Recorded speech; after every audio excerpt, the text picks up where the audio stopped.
we need to talk about the Joker. Just as he said he would, Matt Reeves released a deleted scene from his masterful Batman film showcasing an interrogation between the Caped Crusader and his eternal foe, the Joker. Let's just say it was bad. Like, really bad. Spoilers incoming for The Batman, I guess, but the Joker is already featured towards the end of Reeves' theatrical cut, marking the start of a mad friendship between the Clown Prince of Crime and a recently incarcerated Riddler. To say that scene was one of my least favorite parts of the film is putting it lightly. Not only was it unneeded, acting more as a post-credits tease than an actual vital piece of the story, but tonally, it was a bit disconnected. Still, I appreciated the whimsical campiness that conversation captured, almost stemming from the 60s Adam West series, which Reeves himself has previously voiced his admiration for. Now, while it was only a brief minute or so of screen time, I think we know very well what we can expect from Barry Keoghan's Joker going forward. In the scene featured in the theatrical version, in particular, there's a giddy impishness that creates a sense of unease and intrigue, and when paired with silhouette-centric photography, makes for an effective tease, even if I wasn't crazy about it. Would I have preferred for another one of Batman's bountiful rogues to be cellmates with the Riddler? Yeah, absolutely. It's what I've been craving. But that ultimately harmless little encounter is nothing compared to the flashy 5-minute try-hard edgelord dark internet philosopher, whatever you want to call it, deleted scene we've now been subjected to. A scene that Reeves smartly cut from his film.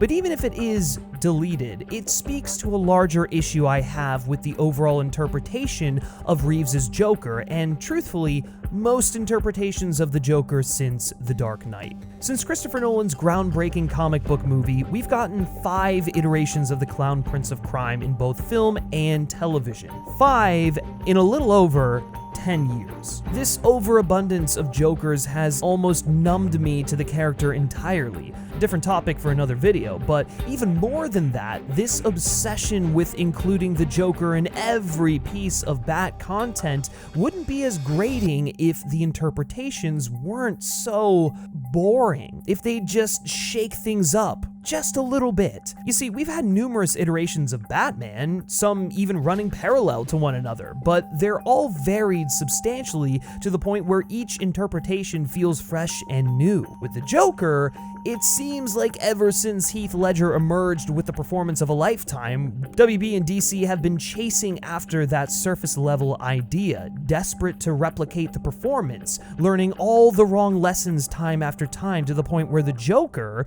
the embodiment of chaos and unpredictability, has become predictable. The role has become some kind of performance pissing contest, seeing who can out-crazy, outperform the last, and I say this loving and respecting the absolute hell out of all of the actors and creatives involved here. Barry Keoghan is a remarkable talent, and if playing the Joker introduces the masses to his incredible ability and body of work, that's an absolute win. Just because I didn't take to his interpretation of the character doesn't mean I take issue with him as a performer. The problem isn't necessarily the actor per se. WB and DC's problem with the Joker is that he's become a pastiche. He's only allowed to be one thing, be interpreted one way. Since The Dark Knight, each subsequent iteration of the Joker is being written in this increasingly trite manner that owes more to the memeified version of Joker than the actual character. For a character that has the same malleability as the Bat himself, he's become his own adjective. The problem with the Joker is a lack of imagination. Okay, look, I think Heath Ledger's Joker is as brilliant and perfect and iconic as you do, but I also think his Joker has become somewhat of a double-edged sword. It's one of the all-time great cinematic performances, it's iconic, it's inimitable, and yet it's seen as the ideal, the bar to reach for, and so the past 15 years has given us a run of Joker portrayals that have all been colored by Heath Ledger. It started with the aesthetic presentation. With Ledger's Joker, the makeup was all over the place. It wasn't the permanent even coat of white that we're used to. It was cracked, patchy, fading, as if he applied it months beforehand and not once touched it up. His skin was scarred and damaged. His face was almost broken in a way. That's carried over to almost every subsequent depiction of the character in live action, maybe except for Leto, though I guess he's quite literally damaged because of that tattoo on his forehead. If not for their entire tenure, then at least for moments that try to specifically dig into what made Heath's Joker so legendary behind the makeup. But what is that, you might ask? Well, if you were to believe the pale imitators, then Heath Ledger's Joker is just nuts, crazy. Now we all know that isn't the case, not even close, but the powers that be seem to be operating under that premise. That's what people liked, and didn't listen to a word of what he was actually saying, or the messages he was putting out there, or how he fit into the story, or what he says about the state of Gotham, Batman, and so on and so forth. It's also telling that Heath and Nolan were inspired by Malcolm McDowell in A Clockwork Orange, and Jack Nicholson, the other iconic Joker, by classic gangsters mixed with his own just innate ability to shine as a performer. And every other interpretation since then has been ripping one or the other, or both, off, while also mining the aesthetic of the more edgelord type Joker comics. I think Jared Leto in particular set a horrible precedent for the showy performance, and then that was doubled down in a different sense, a better one granted, but still with the same core notes, with Joaquin Phoenix. And now, if that deleted scene is any indication, it's going to lead to this less than desirable try-hard interpretation. I'm sorry, but Barry Keoghan, so far at least, is just a bad Joker. Whether intentional or not, you can tell he's channeling Heath Ledger far too much, even down to his inflections. I also just hate the whole "look how insane I am" trope with characters, though this applies to far more than just Joker in The Batman. It's often just an excuse to let an actor mug at the camera, and people eat it up because they think it's so impressive. Like anything, it can be impressive, it has been impressive, it can be difficult.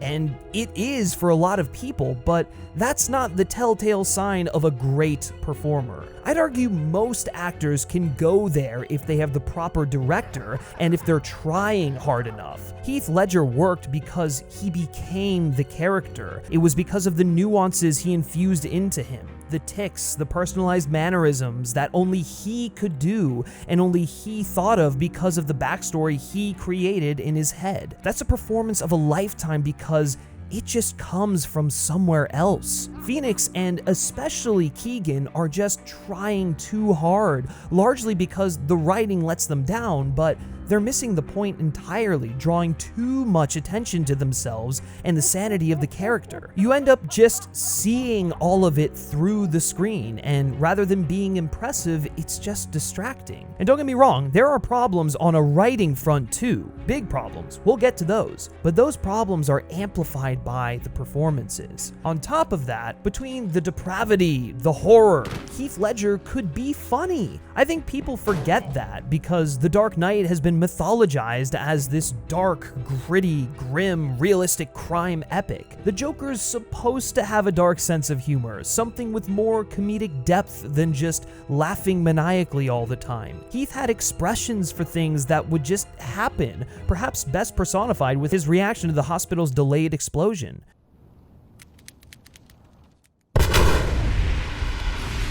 He also had darkly comedic jokes that he'd pull on the mobsters. It was a dark portrayal, but it wasn't devoid of natural comedy. I mean, the whole idea of the Joker in The Dark Knight is that he's a personification of the institution's moral code. It's a bad joke. His goal is to show the schemers how pathetic they really are. The Joker works when there's motivation behind him, even if he's mysterious or that motivation is abstract. The Joker being a dark parody of Gotham's moral code contrasts with Batman trying to uphold the establishment and, by extension, their code. Batman is trying to work within the system to change it with Gordon and Dent, and only intervenes when they need that extra hand. He believes in the people of Gotham and their willingness to stand up against crime. He doesn't want to do it forever, he just needs to shake them out of apathy by becoming a symbol. It's kind of a naive way of looking at it, which is why Heath's Joker is so great, because he just comes in there and wreaks havoc, sticking a finger right right in the face of the very idea of what Batman is doing and saying, "You're not fixing this city the way you think you are. You're a Band-Aid." Meanwhile, he has fun with the character. Fun! Remember fun? It's been a long time. Even Nicholson's Joker had something to offer and say outside of being the villain. In Batman '89, the people of the city were willing to just go along with him because he gave them money. They were willing to let a mobster rule their city if it meant self-preservation. Leto's Joker is more like Leto's joke. His interpretation of the character has absolutely nothing to say, nothing below the surface, and is probably the best example of an actor just being crazy on screen for the sake of being crazy on screen. Joaquin Phoenix is fine, I guess. My opinion on Joker has lessened since time has passed, and it really comes down to how poorly it was written. I mean, if Joker was written better, they could have actually said some interesting things about the state of mental health and the institutions that don't help them.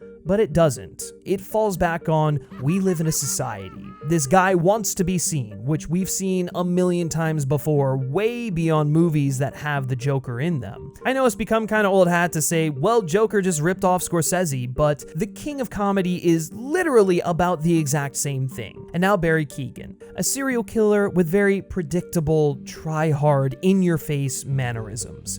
It's become a competition to see who can come across as the most disturbed, to the point where they've gone and put a bunch of prosthetics on Barry Keoghan just to make him seem deformed, when all they really needed was white skin and green hair and a laugh, and that's just if you want to be comic accurate with the bare minimum. The television series Gotham showed you could have the Joker while not playing into the aesthetic stereotype. What's weird is that these movies seem to be chasing the meme version of Ledger's Joker, not the actual version. They've gone way too far down this route of faux existentialism as a result, and it's ruined the fun of the character. And yes, I'm referring to "We live in a society." It became a meme, and then Joaquin Phoenix leaned full tilt into a surface-level interpretation of that philosophy rather than something meaningful. To an end, it was effective, but so much of Joker was just watching a guy be crazy for the sake of being crazy under a thin veneer of "we live in a society."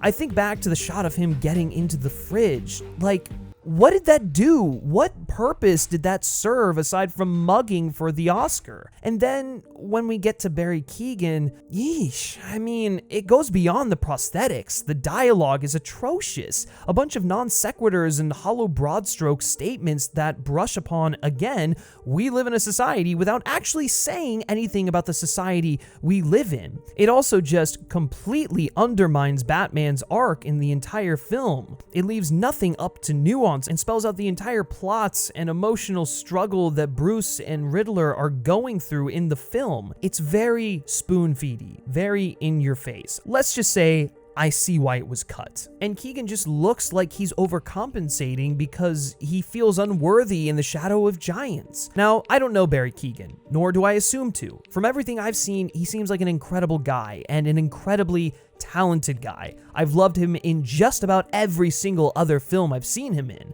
But I have to imagine that given his age and the impact of The Dark Knight, that it left a mark on his drive to become an actor. I think Barry Keoghan is what you get when you cast a young actor for a role they're enamored with, perhaps too in love with. But what came before bears so much weight that it hinders his ability to perform. You want to know why Heath Ledger and Jack Nicholson are still unmatched? Because it was Heath and Jack building the character from the ground up. They were creating an original character who fit in the world of the film they were in, and he just so happened to be the Joker. They weren't playing Joker. Every iteration since Heath has been a pastiche of what the Joker should be, based on two successful iterations. They're afraid to carve out their own path and just let the actors act.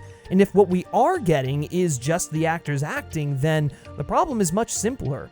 They've got the wrong people. You want to know why Heath Ledger is the best Joker? Because he doesn't even remotely resemble an actor who would have been fan cast for the role. That's why it's inspired casting. They went after a true artist, a true auteur, someone who was so versatile Hollywood couldn't put him in a box, and so just roped him in with the rom-com heartthrobs of the time period when he was so much more. That's why a good casting director is important. They can get half the job done. I say that not as a slight against the other actors or their performances, but it's obvious they were playing the Joker and not discovering the character. I mean, it's so ironic they cast someone as unconventional as Robert Pattinson to play Batman, and then cast someone who's almost exclusively played weirdos, deviants, and antagonistic characters with Barry Keoghan. I don't doubt Barry could be a good Joker, but it requires a performance with investment put into it. Not just from the actor, and I'm pretty sure they have that covered with him,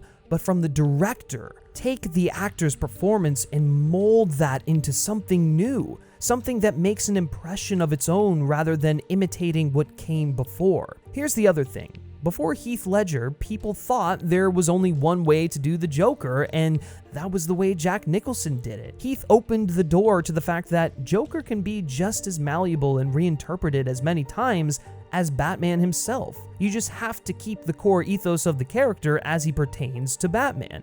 It seems they haven't learned that lesson and instead saw a performance that resonated with the masses and have been trying to ape that or match that ever since. So in a sense, we're back to where we started before Heath Ledger. You need a guy who's going to come in there and radically shake up the part. You want to know why Mark Hamill works? Because he's not trying to play insane. He's actually quite savvy. He can be a narcissist without being this internet philosopher. He has fun with the character. I mean, maybe Barry is too. I don't know. It just seems like this iteration of the character is consciously and outwardly bowing to the pressure of a follow-up Heath Ledger a decade and a half onwards, just like arguably every Joker since has. It feels clumsy as a result. Joker should be able to emote. It's funny that they put a giant rigid prosthetic on Nicholson's face, and yet he was still able to articulate and show a wide gamut of emotions, but Barry's Joker seems unable to move his face at all. It probably doesn't help, and granted this is a deleted scene, so maybe this wasn't a finalized edit, but still, that they shot him in fractions to force a sense of unease, but it just chops up the performance. It's such forced scariness, like, whoa, he's so creepy, we can't even show him. For as much shit as people give the Snyder Cut Joker scene, and believe me, I'm not crazy about it either, this scene doubles down on that approach with the cinematography and editing. That's why out of all the Joker interpretations we've been bombarded with since Heath Ledger, I kind of really loved what Gotham did with the character. That show, and Cameron Monaghan especially, made that Joker his own thing, whether I liked the series as a whole or not. It wasn't too bad. I had fun. The entire Batman deleted scene is played exactly as you think a Joker Batman prison talk scene would go.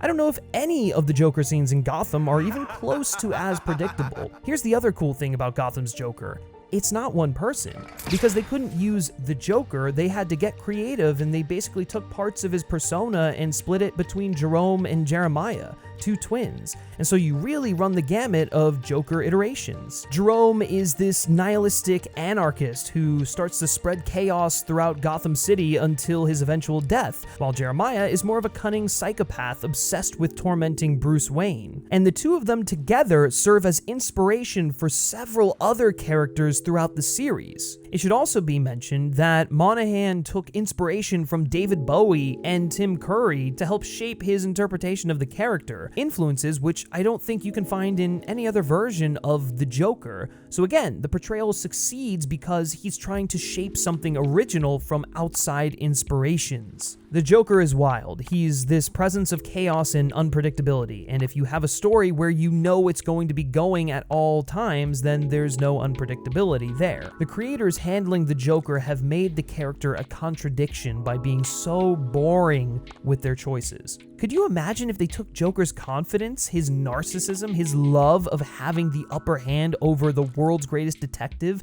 and made that the focal point of the interpretation? No severe scarring or weird bald patches or bleeding fingernails. Why do you need that? Barry is such a good actor when you ask him to play it straight.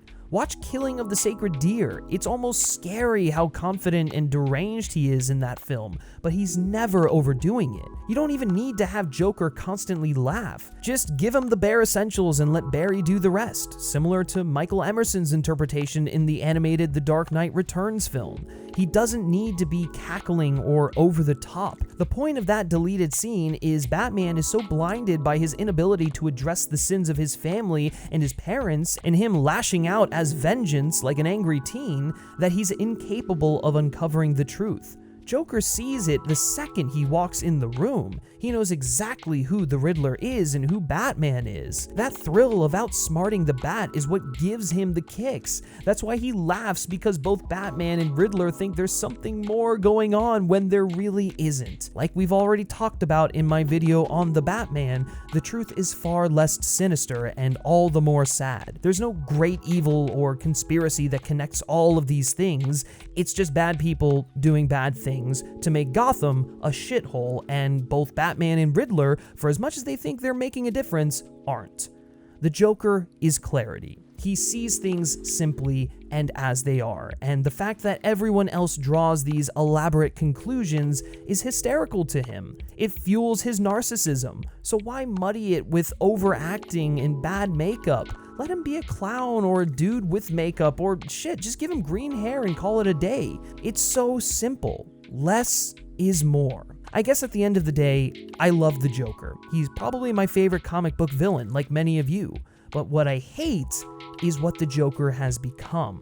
I hate what the studios and producers and casting objectives have repeatedly chased with the character. You don't have to have nuanced subtlety commentary, you just have to be able to cackle in a maniacal way and absolutely demolish the scenery with your teeth in every single frame. In some ways, you don't even need to be the Joker. You just have to be insane. Jack Nicholson and Heath Ledger were never like that. Their actions and ways into the character were formed by outside inspirations, and it's never about the character's sanity.